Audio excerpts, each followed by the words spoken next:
Bonjour, nous sommes avec Benjamin de naturacoach.com qui est un service et un site de nutrition et de bien-être en ligne qui propose un certain nombre de programmes autour de la nutrition et du bien-être naturel, c'est ça? Voilà, de la cuisine, des recettes, des programmes pour découvrir une alimentation saine et gourmande, tout ce qui tourne autour de plus ou moins de la nutrition et de la santé au naturel.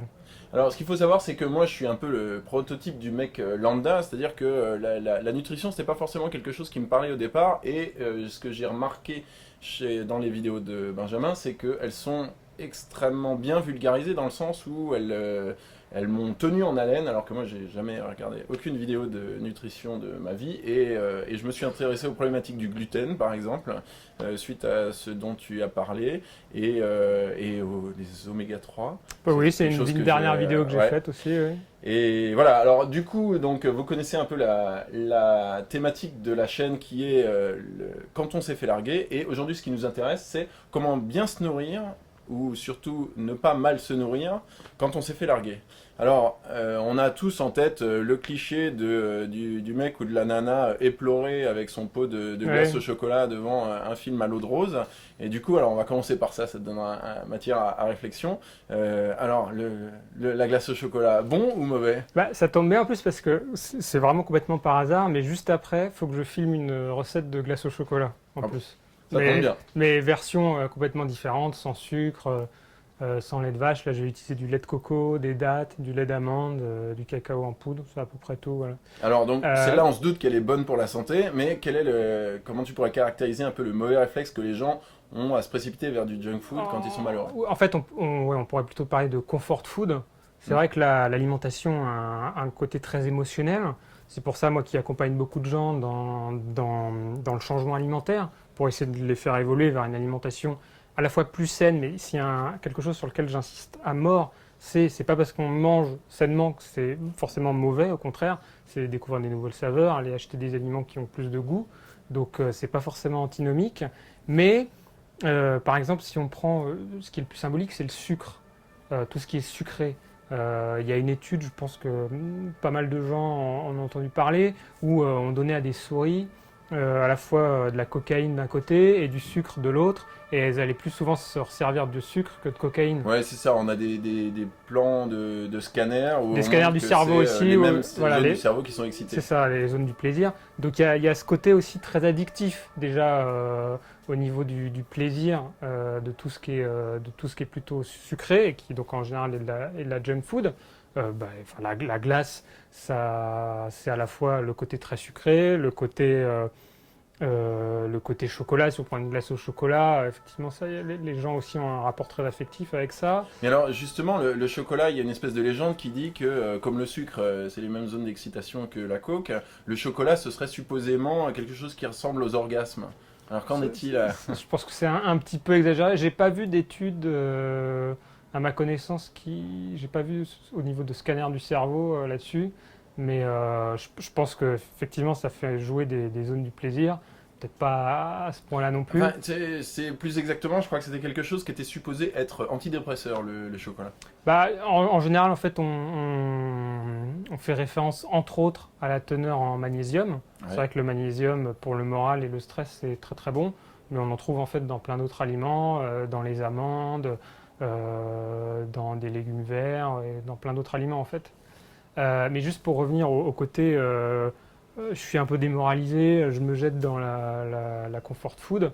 Donc effectivement, il y a un côté émotionnel à l'alimentation, mais en faisant des bons choix, on peut déjà essayer d'améliorer un peu les choses, notamment déjà en coupant au maximum le sucré, parce qu'en fait, le sucré appelle le sucré. Si je caricature à mort, je suis, bon, pas forcément en dépression, mais déprimé. Donc dans ta thématique, je me suis fait larguer. Je reste chez moi un peu à manger tous les biscuits et les glaces de mon placard. Donc le sucré appelle le sucré, je mange plus sucré, donc j'ai envie de plus de sucré, donc je mange encore plus, je grignote, je prends du poids. J'ai des sautes d'humeur aussi, je vais l'expliquer dans 2 secondes pourquoi. Et au final, je me mets encore plus un boulet au pied pour rencontrer quelqu'un ou me sortir de là derrière. En tout cas, aller mieux. Oui, allez mieux. Alors Euh, ces fameuses sautes d'humeur, de quoi s'agit-il? Par exemple, En fait, il y a quelque chose, une des notions de base que j'apprends quand j'explique l'alimentation, c'est la notion d'indice glycémique. Alors, sans vouloir être rébarbatif, en 2 secondes, en gros, quand on mange des glucides, donc les glucides, on en trouve ça, c'est les sucres, c'est tout ce que tu vas avoir dans les céréales, il y en a un peu aussi dans les légumes. En gros, les glucides, c'est tout ce qui n'est pas les graisses ou les protéines. Si D'accord. vraiment je simplifie à mort. Et ces glucides, en fait, on parle souvent de sucre lent, sucre rapide. En fait, ça n'a pas vraiment de pertinence scientifique, cette notion. C'est plutôt le fait que quand on mange un aliment qui contient des glucides, ça fait monter plus ou moins le taux de glycémie dans le sang. Et derrière, il y a une hormone qui gère ce glucose dans le sang, c'est l'insuline, qui fait aussi une montée et une descente dans le sang. Alors, je comprends, mais Ouais. et comment on en arrive aux sautes d'humeur? Et ben, le cerveau, c'est lui qui monopolise 20% des besoins énergétiques journaliers de ton corps Ouais. chez un adulte. Et forcément, il va être ultra sensible aux variations d'apport en énergie, mais notamment et surtout de glucose. Donc, en faisant les Le montagnes yo-yo. russes, le Ouais. yo-yo avec des produits très sucrés qui font tout le temps faire des pics comme ça de glucose dans le sang. Donc c'est tout ce qui est produits sucrés, céréales raffinées, c'est principalement ça, donc tous les aliments industriels bourrés de sucre, bourrés de farine de blé blanc, etc.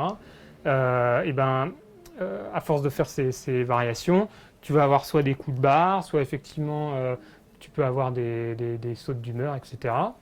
Après, si on reste juste sur la thématique 2 secondes, pour contre la déprime ou même la dépression, justement, est bon pour l'humeur, plus à moyen terme.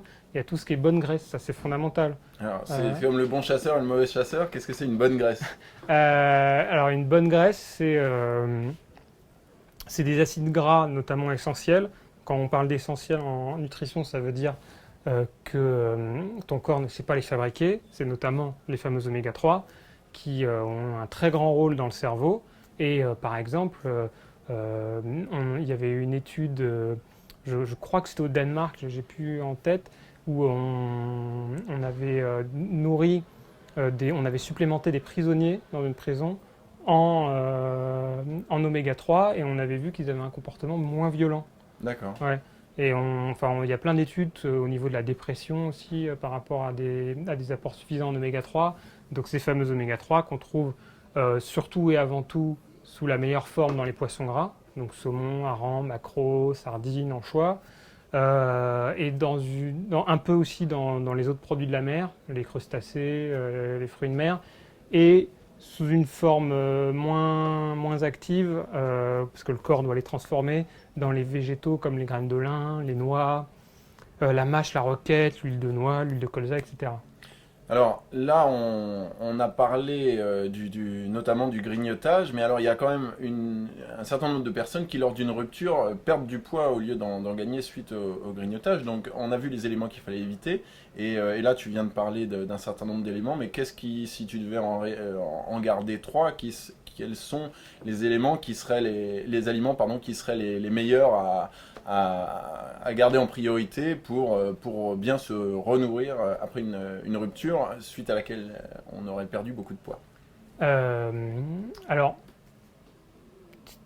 moi, si je devais garder, mais de tous les principes, un seul, c'est manger des aliments bruts. Déjà, quand on a dit ça, on a fait 80% du boulot.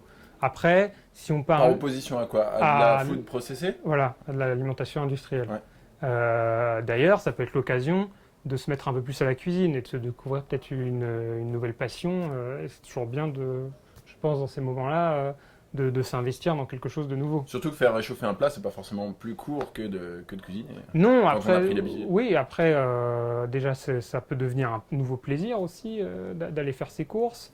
Ça peut, quand on s'occupe les mains, en fait, c'est presque une forme de relaxation, hein. Moi-même, quand je fais la cuisine, en fait, son cerveau est dans ses mains, donc c'est vraiment une forme de détente, je trouve. Ah ouais, complètement. Moi, Ouais. à titre personnel, c'est quelque chose que j'expérimente depuis peu d'années, mais la cuisine, c'était pas mon truc, c'était une contrainte pour moi, et je constate ça, effectivement. Moi, je prends plaisir maintenant à faire la cuisine.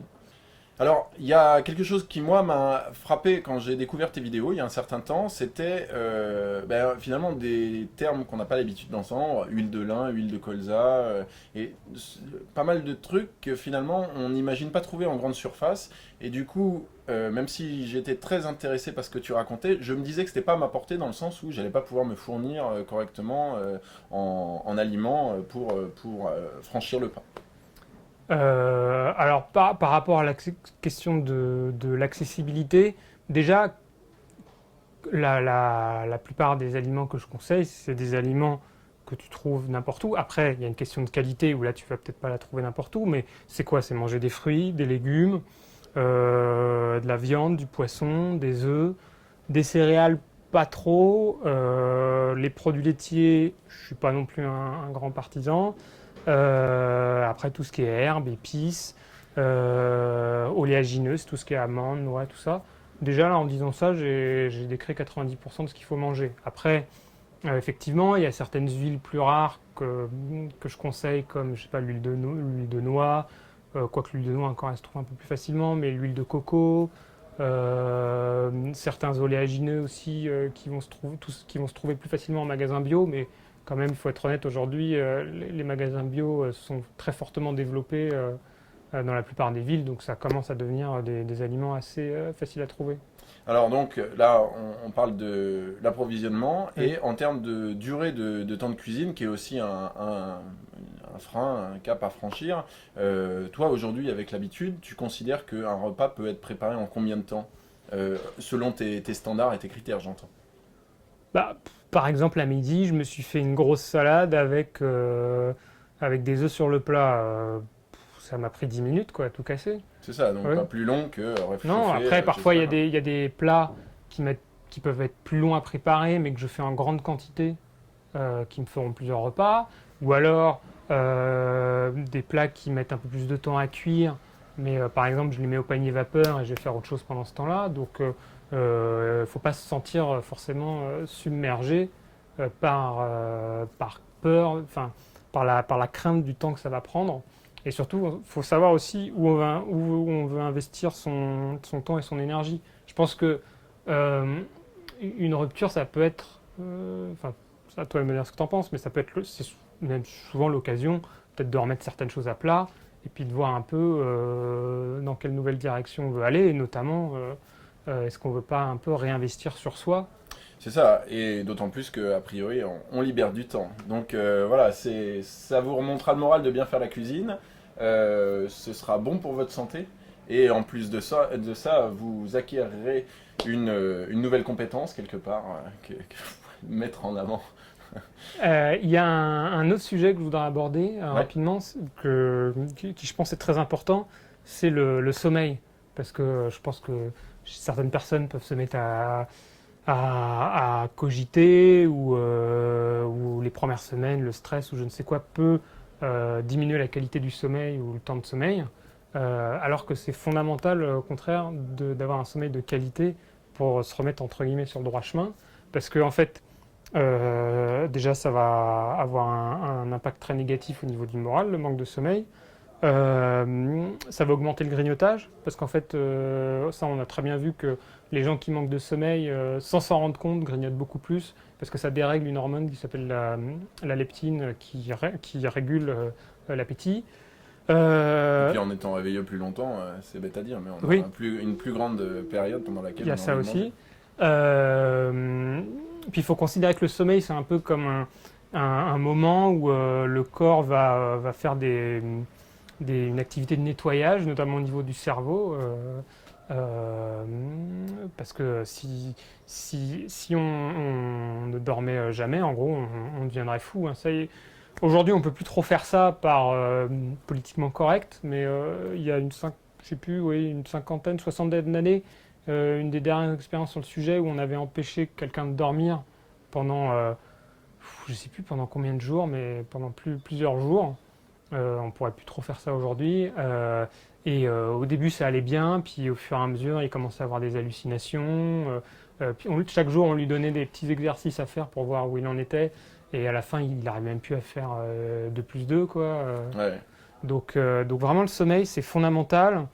Et il y a des choses très basiques à faire pour retrouver le sommeil, à éviter les lumières le soir trop vives, parce que la lumière, en fait, ça bloque la sécrétion d'une hormone qui s'appelle la mélatonine, qui gère le sommeil, justement, qui permet l'endormissement. Et c'est normal, on a évolué sans lumière artificielle, donc la nature a fait en sorte que quand la lumière diminue, cette hormone monte et on a envie de dormir. Donc dormir les volets ouverts, c'est une mauvaise idée. C'est surtout, Ça empêche de s'endormir. surtout dormir avec son ordi ou sa tablette dans son lit, à mater des séries. On aura forcément du mal à s'endormir derrière, quoi. Et du coup, il faut quoi? Développer un protocole de pré-endormissement? Éviter déjà les écrans si possible. Si on a du mal à s'endormir, éviter les écrans au moins 2 heures avant le coucher. Essayer de manger pas trop tard aussi. Il y a quelque chose qui va être très bon à la fois pour le sommeil et le stress, c'est le magnésium. Je conseille fortement ça de. Et les sources de magnésium, à part le chocolat, c'est quoi? Alors dans l'alimentation, je disais, c'est les amandes. T'en as un peu dans des produits de la mer notamment. Bon, c'est quelque chose que les gens mangent pas forcément, les algues. T'en as pas mal dans les céréales complètes, mais je conseille pas forcément d'en manger trop. Dans les légumineuses, dans certains légumes verts, légumes à feuilles. Et après, en complément, je conseille plutôt de prendre du citrate de magnésium ou du glycérophosphate. Là, je suis un peu technique. D'accord. Mais Donc, voilà, vous notez, les gens pourront noter et demander ça en pharmacie, Voilà. quoi. Et franchement, il y a comme j'ai l'habitude de conseiller ça, j'ai des excellents retours sur la qualité du sommeil avec ça. D'accord. Bon, super. On a un peu débordé de la nutrition au sommeil, Oui. mais finalement, C'est l'hygiène de vie. C'est dans l'axe, donc c'est ça. C'est le Il bien-être. faut faire attention à son hygiène de vie globale, quoi. Ouais, bien Parce que sûr. c'est pareil, hein, je pense que les gens soit qui ont peur de dériver sur une vraie déprime ou que ça met dans une situation de stress, cette période de vie. Je pense qu'il faut aussi aller regarder vers d'autres techniques de gestion du stress, que ce soit le yoga, la méditation. Il y a beaucoup, Oui, beaucoup et de puis choses. après, c'est ça, c'est un peu comportementaliste, mais c'est l'œuf ou la poule, quoi. Oui. En ayant une bonne hygiène de vie, le reste va suivre. Se mettre au sport, parce que le sport aussi influe sur le cerveau et le moral. Et alors, alors développe. Il y a plusieurs choses. Il y a quelque chose de biologique, notamment, tout le monde a entendu parler des gens qui deviennent presque drogués au sport, Ouais. avec la dopamine. Il y a ce côté euphorisant. Et après, suivant le sport qu'on pratique aussi, ça fait sortir de chez soi. C'est sûr que déjà, si par exemple, on parle de sortir courir, sortir prendre l'air, si on court dans la nature, donc tout ça, ça fait du bien. Oui, puis dans un contexte de rupture, ça évite de concentrer les choses sur la réflexion et plus sur l'action. Voilà, Donc il y a ça aussi. effectivement, ouais. Donc ça, J'ai un chapitre là-dessus. c'est aussi important que presque l'alimentation que de faire du sport, quoi. Ouais. C'est un tout, l'hygiène de vie. Ok. Eh ben, merci Benjamin. Donc, je vous le redis, si vous n'aviez pas compris, Benjamin est plus connu sous le nom de Natura Coach, donc sur naturacoach.com. Il y a des programmes en ligne qui sont très bien faits et que je vous recommande sur 6 mois et 4 mois, c'est ça? 6 mois pour le programme nutrition et 4 mois pour le programme de cuisine. Voilà, donc qui sont des vidéos que vous recevez chaque jour. J'espère que Benjamin vous a autant convaincu que moi sur les conseils qu'il donne et puis surtout sur les retours qu'il obtient avec ses clients. Et ben, à la prochaine, ce sera probablement pourquoi vous avez intérêt à vous relooker quand vous vous êtes fait larguer. Merci. Merci à toi. Au revoir. Au revoir.